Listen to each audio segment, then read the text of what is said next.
오늘 이야기할 주제, 바로 위대한 로봇 경주입니다. 이게 뭐냐면요. 지금 인류의 미래를 걸고 벌어지는 어쩌면 가장 중요한 기술 경쟁이라고 할 수 있어요. 자, 이 로봇 좀 보세요. 몇 년 전만 해도 이런 건 그냥 SF 영화에나 나오는 거였잖아요? 그런데 이제는 완전히 얘기가 달라졌습니다. 네, 공상과학이 현실이 된 거죠. 지금 전 세계의 돈과 똑똑한 사람들이 전부 이 경주에 뛰어들고 있어요. 말 그대로 휴머노이드 시대가 드디어 시작된 겁니다. 자, 그럼 첫 번째 질문부터 시작해 볼까요? 아니, 대체 왜 모두가 이렇게 휴머노이드 로봇에 미쳐 있는 걸까요? 그 이유, 그 뒤에 숨어 있는 어마어마한 가치가 뭔지 한번 알아보겠습니다. 핵심은 바로 꿈의 크기에 있습니다. 투자자들은요, 딱 한 가지 일만 잘하는 로봇, 이런 거엔 별로 관심이 없어요. 그보다는 거의 모든 일을 할 수 있는, 그러니까 훨씬 더 큰 그림을 그리는 그런 범용 로봇에 열광하는 거죠. 이 두 로봇 회사의 운명을 보면 답이 딱 나옵니다. 한때 청소 로봇의 대명사였던 아이로봇.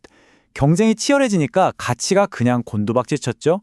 그런데 아주 복잡한 수술을 하는 로봇을 만드는 인투이티브 서지컬은요.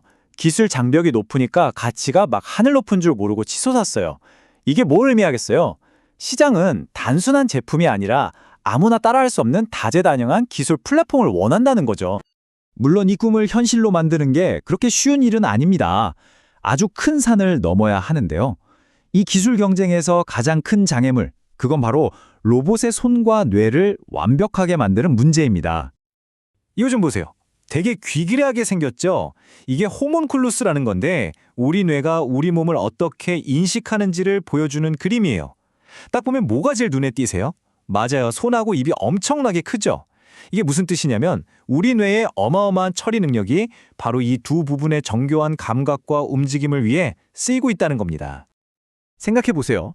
우리 손가락 끝에는요, 아주 미세한 압력이나 질감, 심지어 진동이나 미끄러지는 느낌까지 전부 감지하는 센서가 쫙 깔려 있어요. 이렇게 복잡하고 섬세한 인간의 촉각을 이걸 기계로 똑같이 만든다는 거 정말 상상 이상으로 힘든 일입니다. 촉각이 얼마나 중요한지 보여주는 아주 재밌는 연구가 있어요.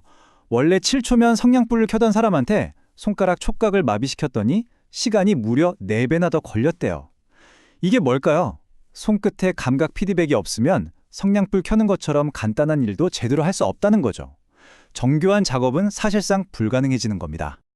그래서 로봇손을 설계할 때 항상 딜레마에 빠져요. 뭐냐면 이것저것 다 할 수 있는 만능손을 만들잖아요? 그럼 정작 한 가지 일을 제대로 하질 못해요. 반대로 한 가지 일만 완벽하게 하는 전문가 손을 만들면 다른 건 아예 못하죠. 유연성과 성능, 이 두 마리 토끼를 다 잡은 완벽한 도구, 그게 바로 우리 인간의 손인 겁니다. 그래서 다들 이걸 만들려고 하는 거고요. 자, 그렇다면 이 어마어마한 경주에 뛰어든 선수들은 과연 누구일까요? 지금부터 무대 위의 주인공들을 한 명씩 만나보겠습니다. 가장 먼저 역시 테슬라를 빼놓을 수 없죠. 옵티머스의 발전 속도는 진짜 그야말로 입이 떡 벌어질 정도입니다. 2022년에 처음 공개하고 나서 불과 몇 년 만에 걷는 속도는 물론이고 손의 정교함까지 모든 게 몰라보게 달라졌어요. 심지어 2026년부터는 외부에도 판매하겠다고 하잖아요.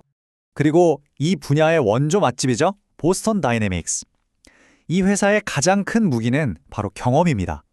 이미 수천 대의 로봇을 실제 현장에서 굴려보면서 쌓은 노하우가 엄청나거든요.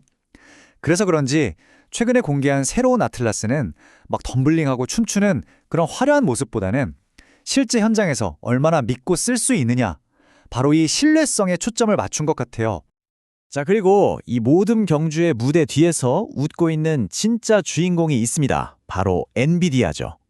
비유하자면 서부 개척 시대에 금 캐는 사람들한테 청바지랑 곡괭이를 팔아서 돈을 번 사람, 딱 그 포지션이에요. 로봇의 두뇌가 될 지알코티 같은 AI 모델부터 가상으로 훈련시키는 아이작심, 그리고 실제 로봇에 들어가는 제슨 같은 하드웨어까지 로봇을 만들려면 필요한 모든 도구를 다 팔고 있는 겁니다. 그런가 하면 아마존은 이 시장의 최종 보스급 파워 유저라고 할 수 있습니다. 이미 물류 창고에서 굴리는 로봇만 거의 100만 대에 달해요. 생각해보세요. 이 거대한 아마존 물류 시스템 전체가 휴머노이드 로봇을 위한 최고의 훈련장이자 테스트베드가 되는 거예요. 스케일이 다르죠. 자, 이제 판을 좀 더 크게 보겠습니다. 이 로봇 경쟁은요, 단순히 어느 회사가 더 잘 만드냐, 이런 차원의 이야기가 아니에요. 이건 미국과 중국 두 거인이 벌이는 지정학적 대결, 즉 그레이트 게임의 새로운 전장이 되고 있습니다. 인재만 놓고 봐도 이 변화가 얼마나 심각한지 알 수 있어요. 2022년 기준으로요, 전 세계에서 가장 잘 나가는 AI 연구자들 중에 무려 47%가 중국 출신입니다. 미국은요, 18%밖에 안 돼요. 불과 몇 년 전만 해도 안 그랬거든요. 인재 경쟁에서 무게추가 지금 중국 쪽으로 확 기울고 있다는 아주 명백한 신호죠. 중국의 진짜 무서운 점은 바로 이런 생태계입니다. 여기 보이는 선전 로봇밸리처럼 회사, 대학, 연구소가 그냥 한 동네에 다 모여서 서로 밀어주고 끌어주는 거죠. 여기에 막강한 제조업 기반, 그리고 국가 차원의 전폭적인 지원까지 더해지니까 이건 정말 무서운 조합인 겁니다. 그래서 두 나라의 전략이 아주 명확하게 갈립니다. 미국은 로봇의 뇌에 해당하는 기초 AI나 소프트웨어 기술에서는 아직 세계 최강이에요. 하지만 몸에 해당하는 하드웨어는 대부분 다른 나라에서 만들어 와야죠. 반면에 중국은 어때요? 엄청난 인재풀과 자체 제조 능력으로 몸을 만드는 데는 도가 텄고, 여기에 수많은 실제 현장에서 데이터를 뽑아내면서 뇌까지 빠르게 똑똑하게 만들고 있는 상황입니다. 자, 이제 슬슬 마무리해볼까요?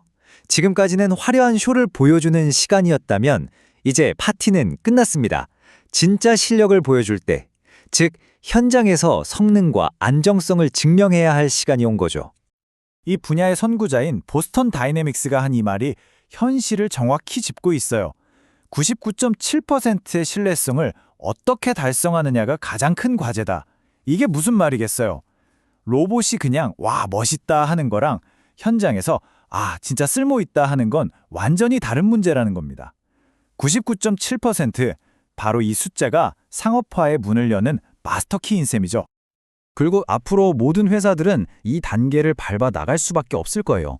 첫째, 튼튼하고 고장 안 나는 하드웨어를 만든다. 둘째, 그걸 실제 고객들한테 줘서 써보게 하고 피드백을 받는다. 셋째, 이걸 바탕으로 점점 더 많은 곳에 로봇을 배치하면서 오랫동안 문제없이 돌아가는지 확인한다. 아주 현실적인 과정이죠. 네, 휴머노이드 혁명은 이제 돌이킬 수 없는 흐름이 됐습니다. 과연 올까? 이런 질문은 이제 의미가 없어요. 언제, 그리고 어떤 모습으로 우리 삶 바로 옆에 나타날 것인가? 이제 남은 질문은 이것뿐입니다. 로봇은 오고 있습니다. 이제 우리에게 남겨진 질문은 단 하나입니다. 이 로봇들은 과연 무엇을 새로 만들어내고 또 기존의 무엇을 파괴하게 될까요? 그 답은 이제부터 우리 모두가 함께 찾아나가야 할 겁니다.